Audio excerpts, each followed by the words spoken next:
Hey podcaster, I'm Tim Alberg, your podcast performance coach with another actionable tip so you can grow your podcast authority, generate leads, and convert with ease. Today's tip is go deeper than surface level interviews. Amazing! You got an awesome guest booked for your podcast. They look great on paper, but when they get behind the mic, they're kind of a dud.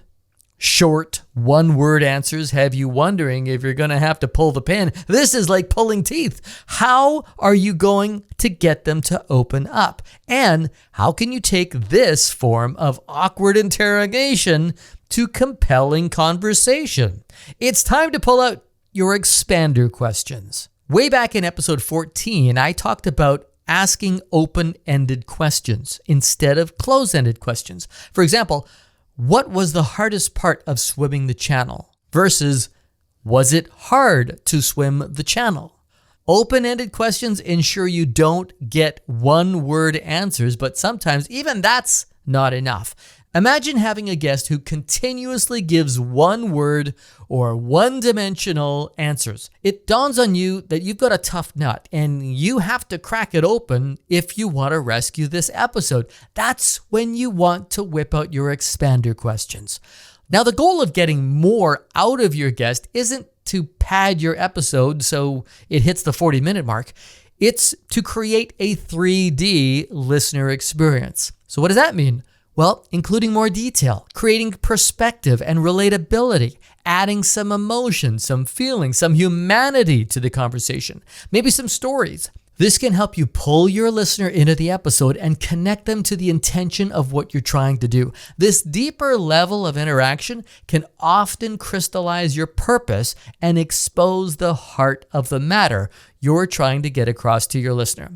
Expander questions get into the smallest cracks in the conversation and break it wide open. So here are a few that you might want to keep on a sticky note near your mic, kind of like an emergency interview kit. In case of lame podcast guest, break glass. Clarifying questions. Tell me more about that. Or can you elaborate on what you mean by X? Emotional questions. How did that make you feel? Or what emotions did you experience? Detail questions. Can you walk us through that process? Or what specific steps did you take to get there? Connection questions. How does this experience relate to X, Y, and Z? Or have you encountered this similar situation before? Application questions.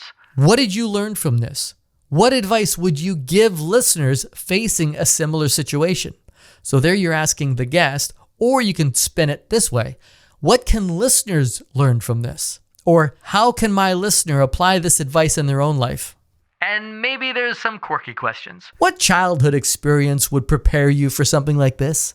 Or if this experience was a carnival ride, what would it be and why?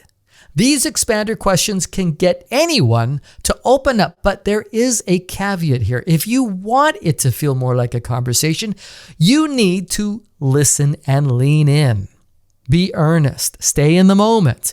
You need to put some honest curiosity into these follow-up questions, and you'll have to get comfortable letting go of your prepared questions.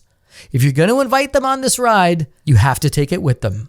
Trust me, it's a lot more fun this way. And I hope that's just the tip you need. Do you need help improving your interview skills and improving your podcast along the way? Book your free podcast coaching call right now, and let's create your emergency interview kit. Book your free podcast coaching call by using the link in the show notes or at podcastperformancecoach.com. I'm Tim Wahlberg. See ya!